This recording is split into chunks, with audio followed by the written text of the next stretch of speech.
amazina ye bamwita Mugisha Benjamin, muzi neza bamuzi nka The Ben. Justin ubu ari kubarizwa mu gihugu cy'Ubugande, aho yagiye kumenyekanisha indirimbo ye nshya bise bati mpagaze, ariko bati niwe gisamagwe.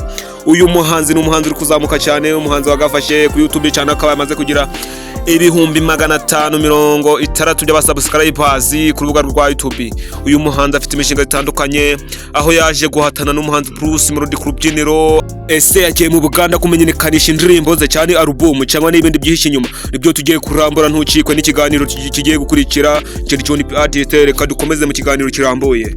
Gusa mbere yuko dukomeza, banza ukore subscribe kuri iyi channel John P 250. Mu bisanzwe mu Banyarwanda, The Ben yaje kumenyekana ku ndirimbo zitandukanye, harimo indirimbo nka Why yakoranye n'icyamamare bita Diamond Platnumz, aza kumenyekana nk'indirimbo nka Rose Control yakoranye n'umu Afrobeat bita Mediare, ubu ngubu barizwa mu gihugu cy'Amerika. The Ben yaje gukora ibintu bitandukanye, aho yaje gushakana n'uwabaye Miss Rwanda bita Pamela yabaye Miss Rwanda 2019, aho yaje kwambika ikwamba rikomeye cyane. The Ben yaje kugenda gute kugira avuye mu muziki.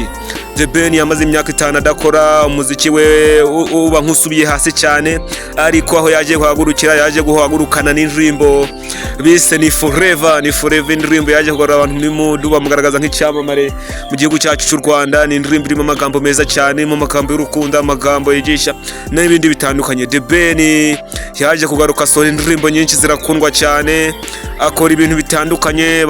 Abamumenyeje muri Kagitram yahatanyemo na Bruce Melody, niho bamenye ko The Ben yagarutse, bose bavuga ati Taiga. Gusa gashakaje kubamo nuko na Bruce Melody yaje gukorana n'icyamamare bita Diamond Platnumz.